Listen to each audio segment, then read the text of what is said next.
Assalamu alaikum. I'm your host, Hena Zuberi, and welcome back to another episode of Justice for All Now on Muslim Network TV, America's only Muslim-focused TV channel. You can watch us on satellite Galaxy 19, Roku, Apple TV, and Amazon Fire TV. Today, we'll be discussing the Gujarat Massacre and its impact and implications 2 decades on.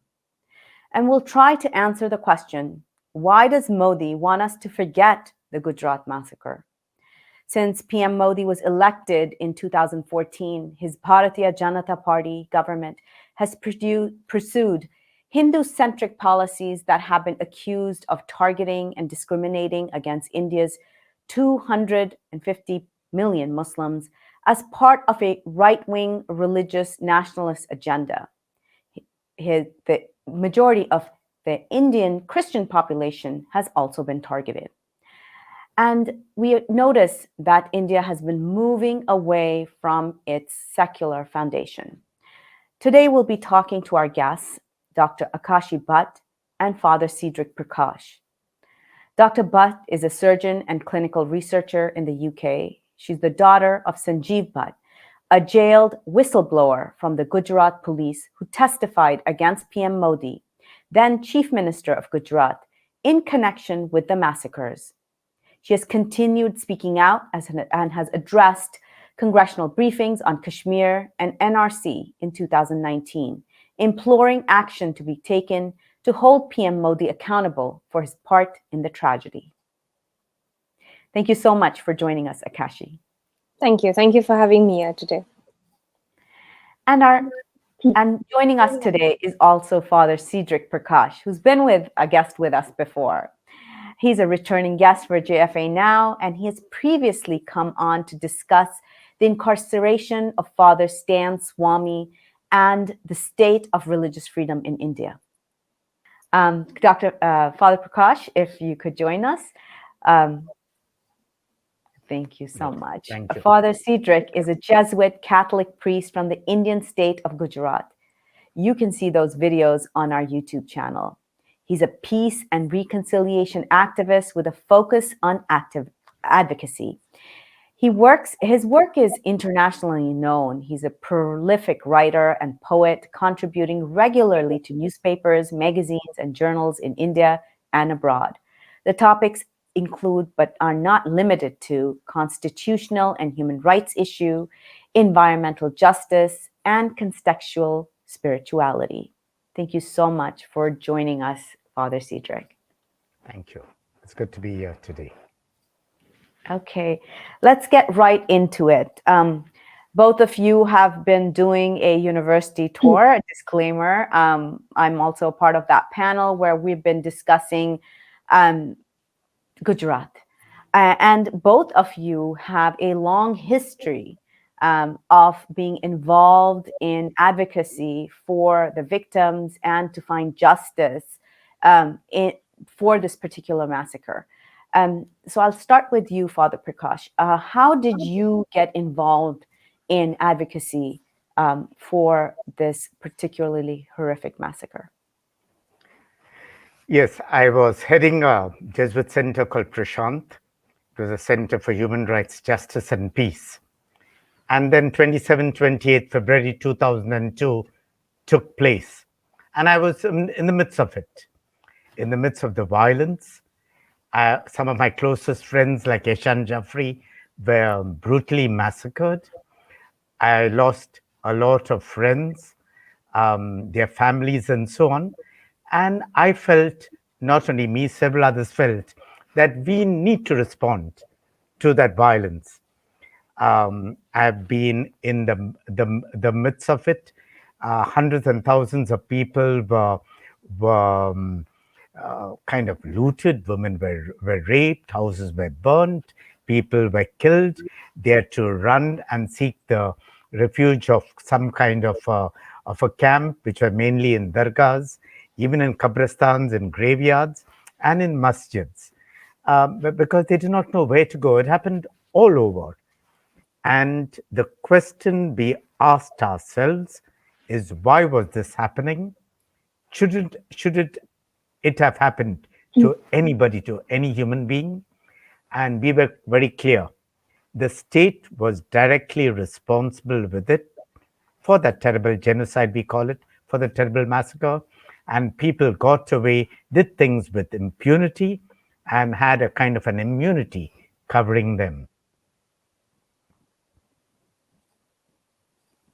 Thank you for that perspective. And yes, with over 3,000, by some numbers, people killed in 3 days, and specifically targeted, many have called it ethnic cleansing.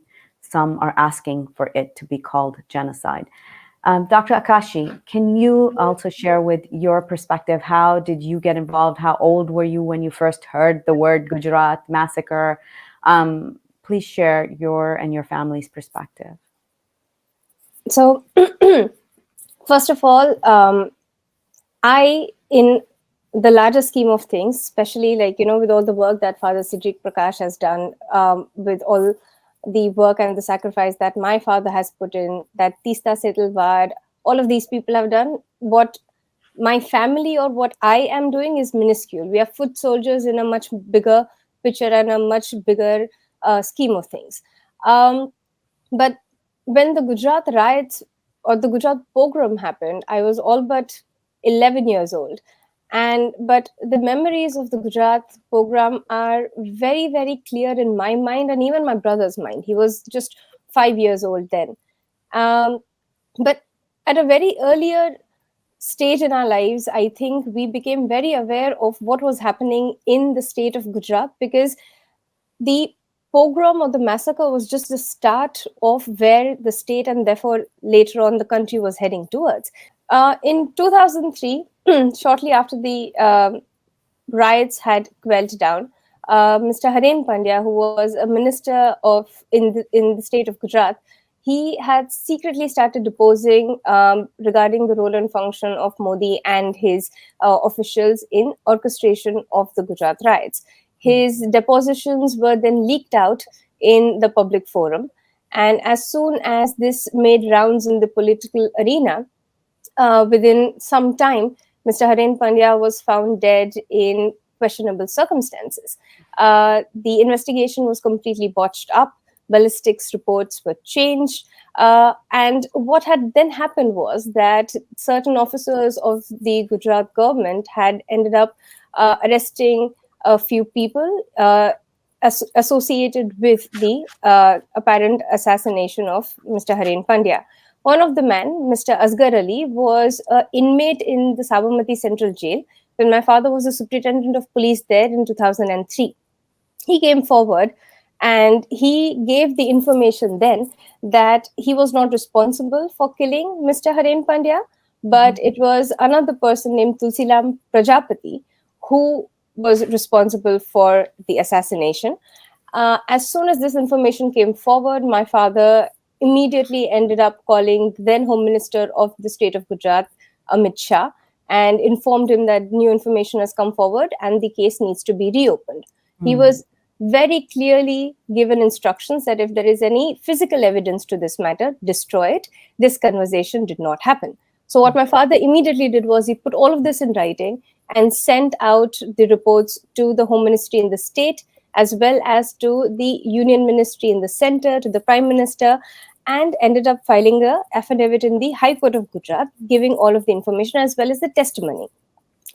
Immediately what happened after that was my father was transferred away in a punishment posting, and Tulsiram Prajapati was found assassinated in a few weeks' time. So this is how this Gujarat government works. It's immediate reward, immediate punishment. They have, for the last 21 years, very systematically walked scot-free after having committed heinous crimes, and anyone who stood up against them, they've either paid the price by their life or they have been thrown away in jail. And anyone who has aided and abetted them in achieving the polarized view that they want in the country, they have been rewarded and given positions of power within the country. That's a lot just to process that, because a lot of times you see this. It sounds like a Bollywood movie's plot. That's how. But this is real life, and it's impacted people like your father, like Father Cedric, and the thousands of families who are still awaiting justice for their family members who were murdered in this manner. Father Cedric, what is the narrative around the Gujarat massacres now, currently in Gujarat? You're there. Do people come together every year? What happens locally, and then at a state level, and then nationally? Yeah, there are. I think we have to look at it in three interrelated dimensions. The victim survivors are still struggling. They have been pained when they have lost a loved one. They have seen someone of their own. It took place in 2002, so 21 years down the road. It is a lot, and people are there. Some people have been co-opted. Some people have been bought up. Some people have been silenced. And among them, there are some people who have gone away. They have said, let us try to forget it. But the fact is, like the Holocaust, this Gujarat carnage or genocide, which we call it, will never be forgotten. It was perhaps the darkest chapter in the history of post-independent India. And there are three things. One is we do have a lot of communal violence in India from the time of independence. There are the constant violence of Hindus and Muslims, and this is not to blame anyone, but a lot of this has been quelled over a period of time. But this went on and on.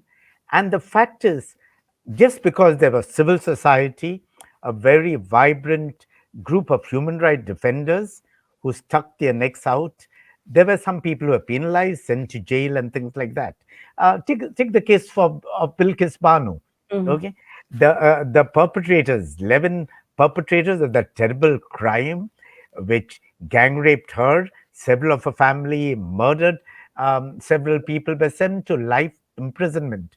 On the 15th of August, India's Independence Day, their life in prison was given remission, and they were set free. And everybody knows, even when they were given life imprisonment, they were moving about. So there is, even among the victim survivors, a sense of fear. Can I take on a system in which they have the money, they have the muscle, the mafia, and they have the ability to manipulate, including the media? Yeah?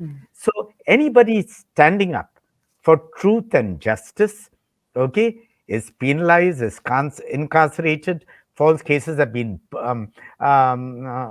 on them, as is the case, as Aakashi was just sharing with us about our own father, Sanjiv Bhatt, and many others. I sit on the board of Citizens for Justice and Peace, and we were the ones, the Citizens for Justice and Peace, set up the Citizens Tribunal with three eminent judges, Judges Krishna Iyer, Justice Suresh, and Dr. Sawant, and about six others, eminent Hindus, impeccable, who could not be found fault with the objectivity and so on. And we came out with this huge two-volume report on crime against humanity, in which we have had blow to blow what took place, how the government was involved, how the then chief minister of the state was involved, and Harin Pandya, because I had a close equation with him, decided to come and testify before our Citizens Tribunal in 2002. Okay, and later on he told me, Father, my life is in your hands. But he himself leaked it out to the media, to the Outlook magazine. And then on the 26th of March 2003, he was found dead. Everybody knows that he was not killed there. But what is happening today are three things.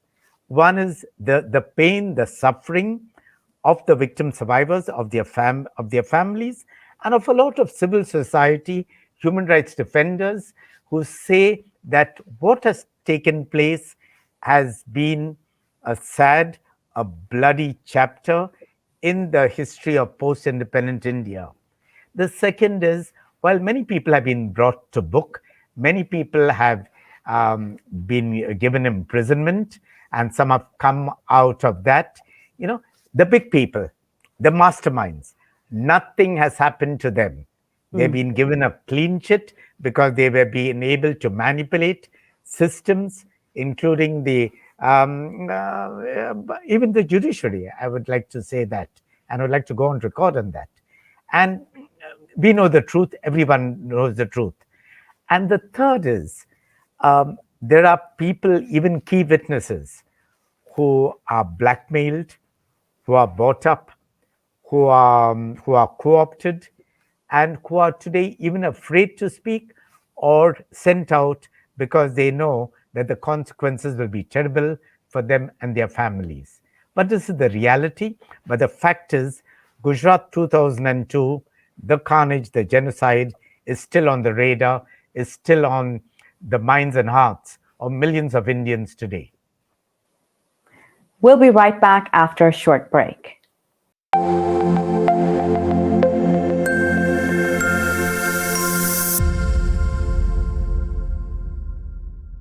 Welcome back. Father Cedric, you were just talking about Teesta Setalvad. Can you tell us why she's incarcerated? Yeah, Teesta Setalvad is the secretary of the Citizens for Justice and Peace, a non-profit that was started in the wake of the Gujarat carnage in 2002. It has several eminent persons, has trustees, and so on.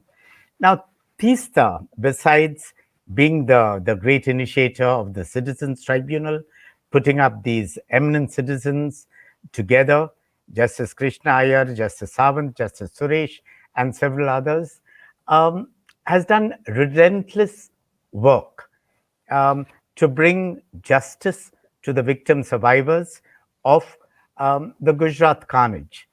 And in this relentless work, it's been very, very clear that people like this current Prime Minister of ours, Narendra Modi, were responsible. In fact, Vajpayee, the then Prime Minister, himself told Modi in public, you must practice Raj Dharma in full view. It is there on record. It is there that can be documented.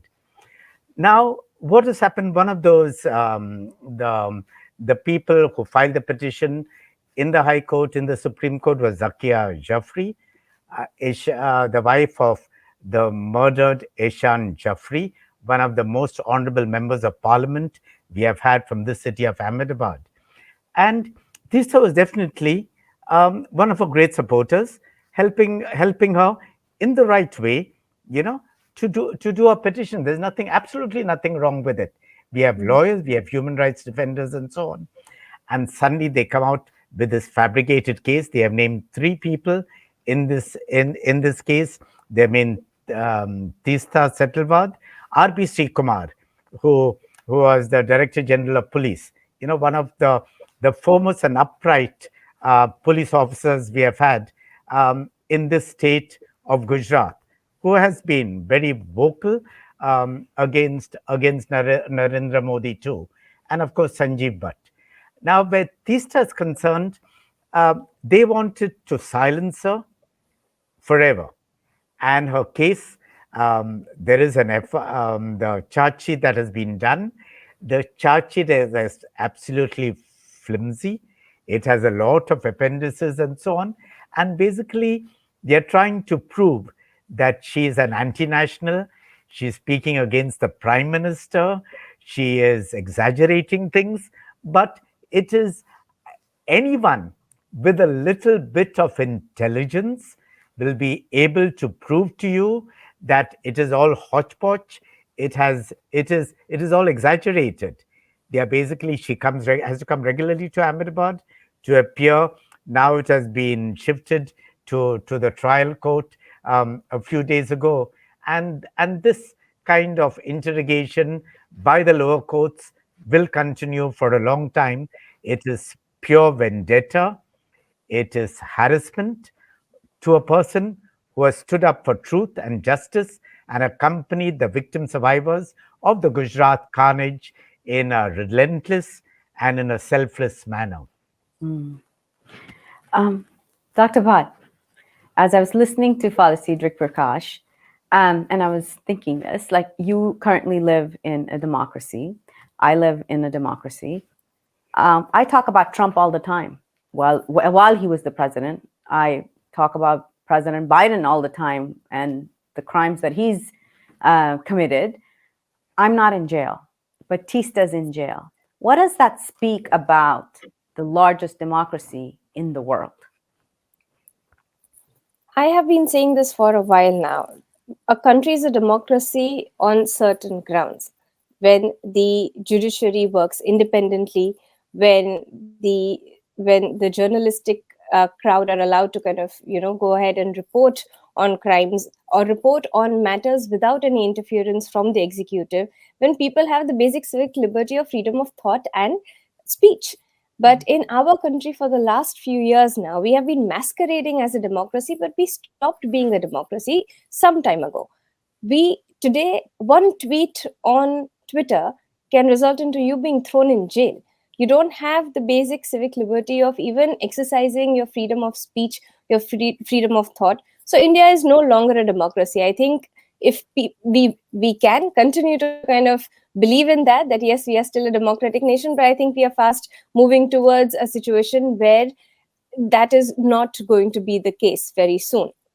What Father just mentioned about the cases that are going on, even though they are this flimsy, my family has, and Father has been there too. We've seen how even the flimsiest thing, because remember, right now the entire judiciary system from the top till the bottom is completely subverted by the government. So from the lowest court till the highest court in the country, they have two agendas. One is to exonerate Modi and anyone associated with him from any crimes that they've committed, project them as victims, project them as heroes, etc. And the second is to systematically target and silence people who have dared to stand up against this regime, no matter what.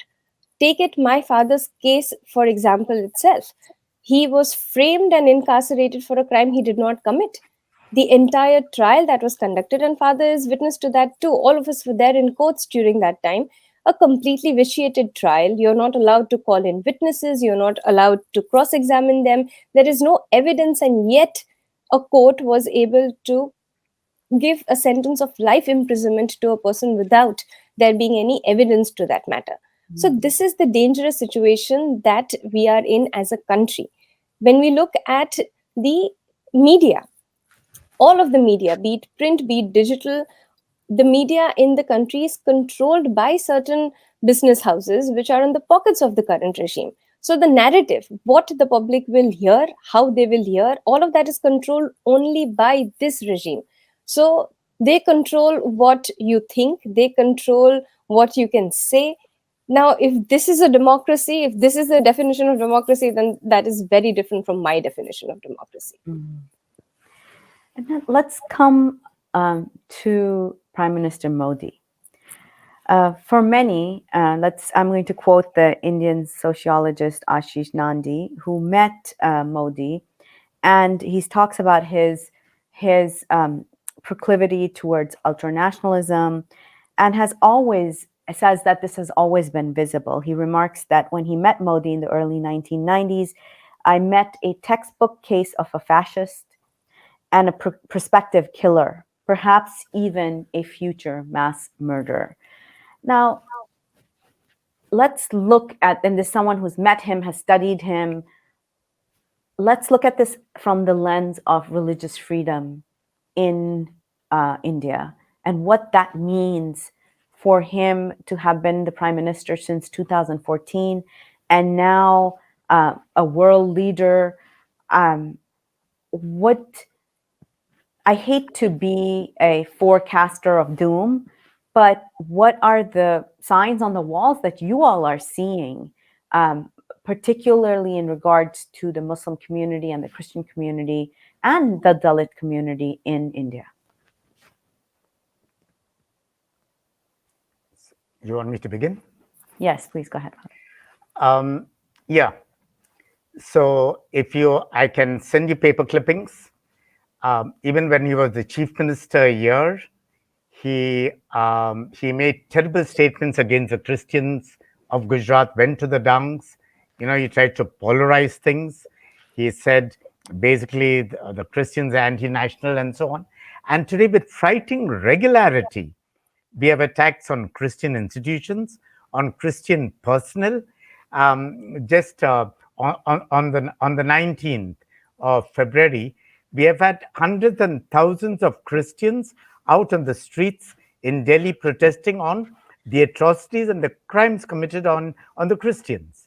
On 20th, the International Day for Social Justice, we had the goons of the ABVP going to a Catholic school here in Gujarat and telling them that unless they Hinduize the school, put all the photos and the pictures of the Hindu gods and goddesses, they will not allow the school to function. And this is a school that is catering mainly to Hindu students of the area in Amreli. And this is happening, say, the anti-conversion laws is clearly targeting the minority community. It's not about whether I have a right to convert you, but whether you, as an independent citizen of India, who is mature, who can take, valid decisions for yourself after due discernment, uh, do you have the right to choose the religion of your choice? Or for that matter, marry the person of your choice? What is this all nonsense like love jihad? And this is being legitimized. You know, um, um, so, in 2002, June, I had already come to Washington to testify before the US Commission for International Religious Freedom of what was taking place in Gujarat ever since February 2002. And ever since that, with frightening regularity, first in Gujarat and then in several other parts of the country, Muslims and Christians are demonized, denigrated, discriminated against, not given access to their rights and privileges as free citizens of the country. We know what is happening. And definitely, together with the Muslims and Christians, we also have the Dalits and Adivasis who are singularly targeted. There behind me, you have Father Stan Swami, a close friend of mine. He was fighting for the Adivasis, for their Jal, Jungle, and Jameen. And look, it was institutional murder where he was concerned. So, what is taking place in India today is very, very clear. The rule of majoritarianism, as you were quoting Mr. Nandi, a fascist running the country. There cannot be any other word. He has also used words like pathological killer and whatnot. And that was way back. And the way this man presides over the annihilation of human rights defenders, those who stand up for truth and justice, the minorities, the Dalits, the Adivasis. A young Dalit boy the other day from the IIT committed suicide, because he was discriminated against. There were two young Muslims from Rajasthan moving to who were killed in Haryana, who were lynched, who were burnt alive. And they were. How can people take law and order? Where is the prime minister of the country standing up for every single citizen of the country? I would like to know. And where is the government standing up for every citizen of the country? I would like to know. I think I'm not a prophet of doom. I have a lot of hope. I am what people say an incorrigible optimist. But we are living in dark times, as Bertolt Brecht would say. But we are hoping that these dark times will be limited only to these times and not to the generations that will follow us. On that hopeful note, let's take a short break.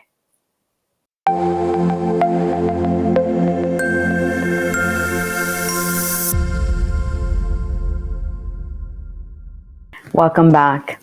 Aakashi, I was looking at old footage of a song many Bollywood stars, Rishi Kapoor with his son, and Anil Kapoor with his daughter. And this was a campaign that had come out after the Gujarat massacres, sort of to faith wash or to nationalistically wash basically even the remembrance of this horrific pogrom, sort of to get everybody back together and talk about unity about it. Do you remember do you remember any of the aftermath over the years and how the narrative around Gujarat has been used for the progression of PM Modi's career?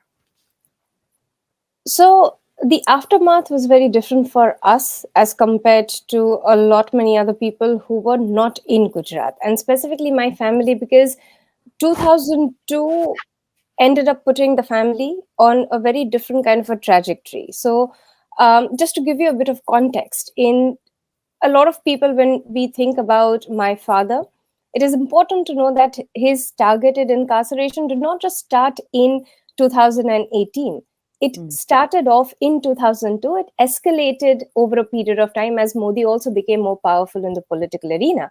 In 2002, shortly after the riots were slowly kind of, quietening down, Modi went on a Gaurav Yatra, which is like a victory march. And he went to different pockets across the state and gave very inflammatory speeches. Now, at that point in time, my father was the deputy director of the Intelligence Bureau. And it was protocol then for the Intelligence Bureau, the IB, to record all of the speeches that Narendra Modi was giving. And the National Commissions for Minority ended up getting a court order from the Supreme Court seeking for all of these videos because of the content, the inflammatory content of the speeches which were being made by Narendra Modi at that point in time. Direct instructions were given by the Chief Minister's office saying that do not furnish these videos, say that they were destroyed.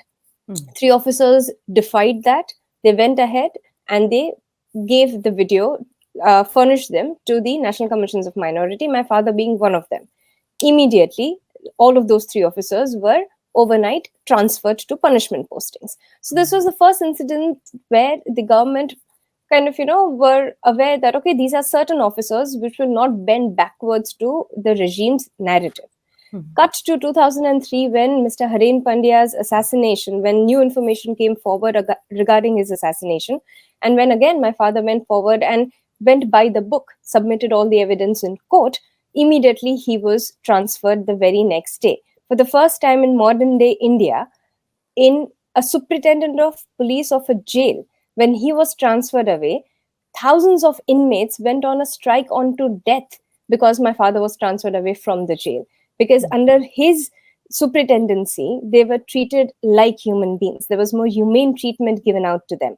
In 2003, I think a very strong precedent was set out that this was an officer who was not going to look away, who was only going to do what is right, who was not going to bend to the regime's whims and fancy. Now, at this point in time, in 2002, we as a family, we saw riots happening. So from the window of our house, you could see people kind of, moving around with mashals in their hands, shouting, like, screaming, all of it. And my father is the kind of a person who, since we were growing up, has always instilled a value that you always help others before you help yourselves.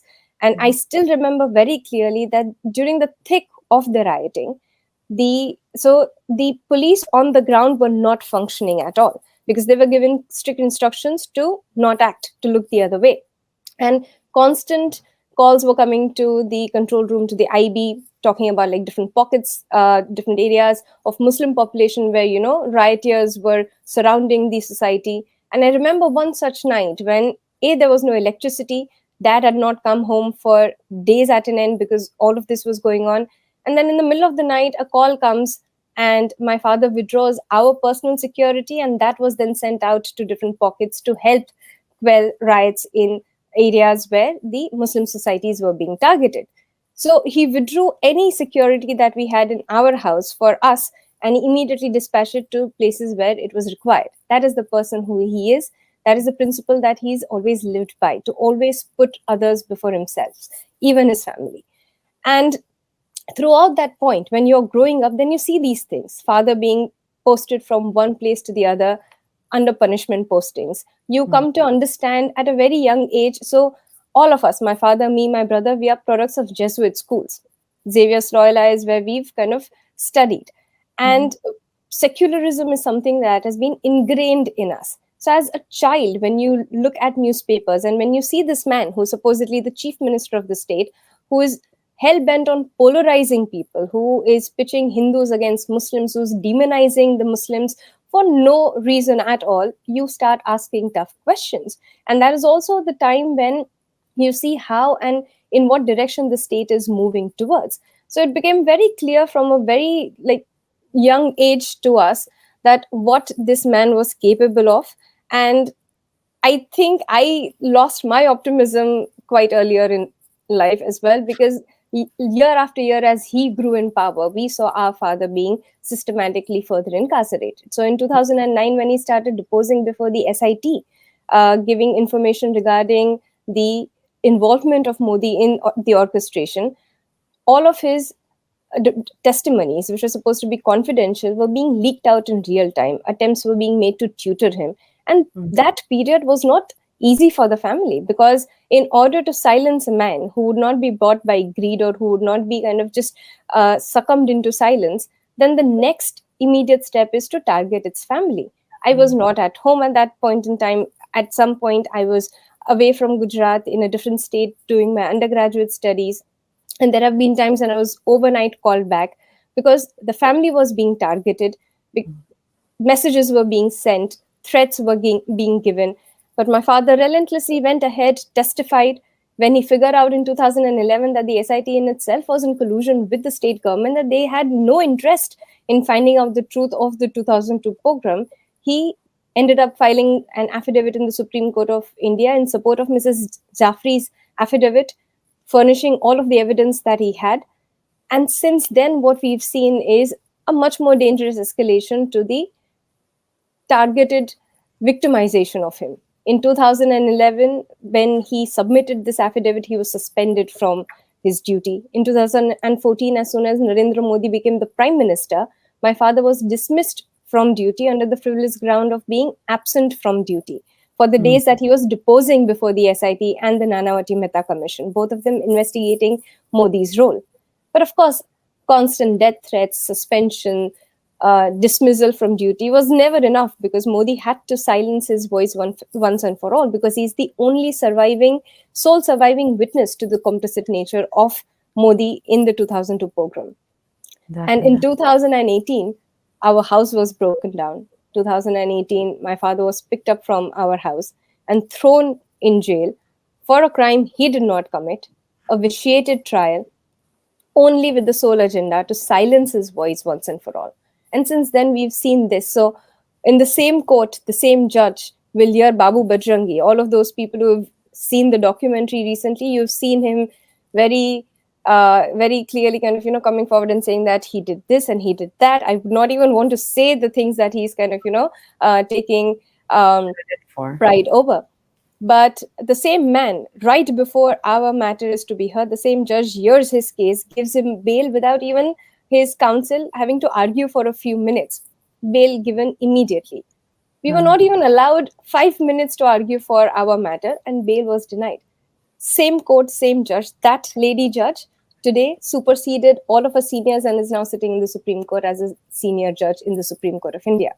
So this is so important to highlight, because when we over here go out to advocate for, against what is happening in India, the United States government tells us, oh, we have faith in the judiciary of India. But with people like her sitting on the Supreme Court, where is this faith? And I think these are the little nuggets of information that sometimes I feel are not highlighted enough, that these are the same people whose careers have also grown and they've been rewarded by PM Modi.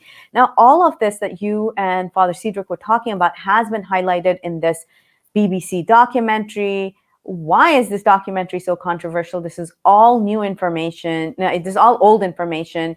A lot of the footage is old as well. But it's been banned in India. People have a really hard time getting hold of watching it. Why is it so controversial? Father Cedric? Yeah. So this BBC documentary is controversial, I think, for three clear reasons. As you said, what it's saying and even the footage is not new. It's there in the public domain.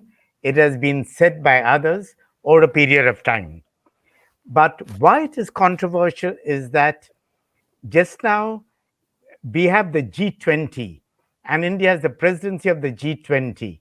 And when such a documentary comes out at this time, it definitely is a cause of embarrassment because the documentary has been done. I know that because I've been interviewed in that, and then there have been several hours of footage being done. It was made over a period of time, and every single bit of information has been verified.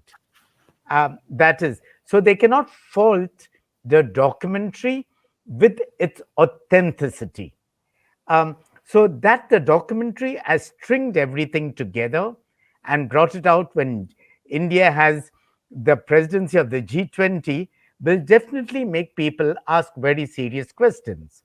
Secondly, for the very first time, a confidential report of the British government is put into the public domain, with the then Home Secretary Jack Straw coming on record and saying why he commissioned it and why he ensured that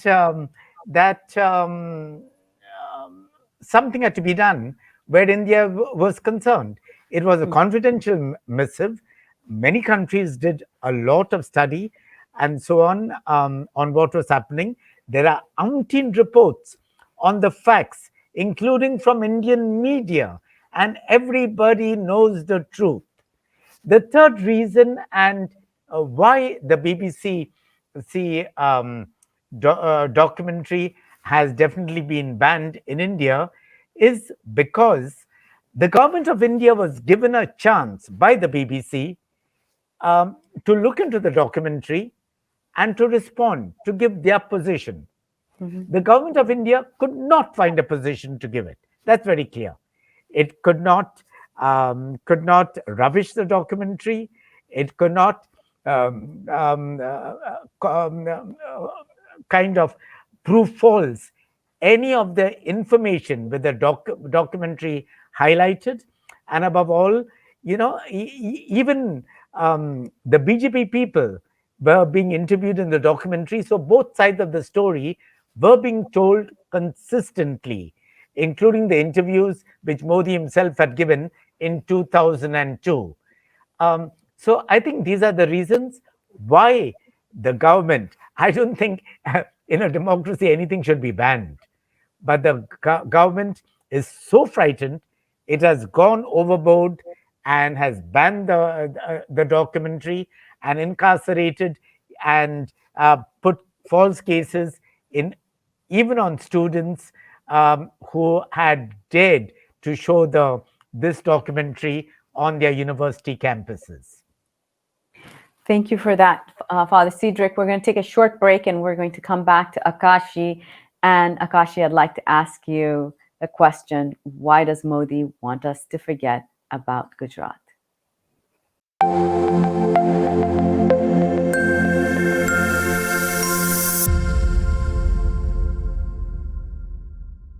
Welcome back. Many of the last generation, Gen Zs, millennials, were probably not even born when Gujarat happened. Aakashi, I'd like you to answer the question that we started off with. Why does Modi want us to forget about Gujarat? And what does this mean for the people of India? So I couldn't have put it better than what Father just said, but I also have like two more points to kind of add to that. Taking from what you just said right now, Narendra Modi's entire legacy has been completely drenched in blood. But there is this entire generation of individuals who were not born while the 2002 pogrom took place, and they are not quite aware about exactly what transpired during that time. So the only information that they have is the narrative which has been fed by this regime to them, which is Mhm. one-sided and twisted. And this regime wants to move ahead and beyond that. Right now, Narendra Modi wants to project himself as a Vishwa Guru, as a world leader. And the ghost of Gujarat cannot come to haunt him. And Mm. he has very systematically wanted to kind of bury 2002. He has wanted no one to be talking about it for a very long time. And therefore, like, the clean chit after clean chit that he's somehow managed to get from the somehow managed to get from the courts, exonerating him of all of the crimes, and the latest judgment even kind of labeling him as a victim, Mm. which all of his cabinet went ahead and ended up saying that Narendra Modi is the victim of the Gujarat pogrom, that for the last 21 years he has been victimized, whereas the victims and the petitioners who've been fighting for all of those who were victimized during the pogrom, they are the ones who are keeping the pot boiling. So they flip the narrative, and they want people to lap that up. They want them to believe in that it is Narendra Modi who is the saint, but everyone else who's talking against him, they are the ones who are the conspirators. They are the ones who are the criminals over here. um, so Modi has always wanted that the diaspora who does not know about the 2002 riots, they do not come to know about it, and people forget about it because public memory is also such. We do forget over a period of time, save a few who have been fighting this big fight. A lot of people have forgotten. A lot of people have figured that, you know what, there's no point in fighting this any further. But then there's also the other reason why they are very afraid of the documentary, and the reason why they do not want to talk about this is also, for the longest time we've had individual people and we have organizations who've come forward and who have pointed fingers at Narendra Modi, yes, with evidence. But for the first time with the documentary, what we find out is that a international government sanctioned report, a investigation that took place which had nothing to do with the people in India who have been crying foul for the longest time. That particular report, back in the day, did a thorough investigation and came up to the conclusion that Narendra Modi was directly responsible for the 2002 Gujarat pogrom. That corroborates every claim, every evidence, everything that the people have been shouting at the top of their voice for the last Mm. 21 years for. Exactly. So all of these things are coming together now. And in the desperation to quieten, to silence everyone, we've seen what the Indian government has done, picked up students, thrown them in jail only because they exercised their right to watch a documentary which was available on public platform. But yeah. Well, that's one thing for sure. Thank you so much to both of you for joining us as we wind down the program. One thing is for sure, we will not let Narendra Modi forget Gujarat.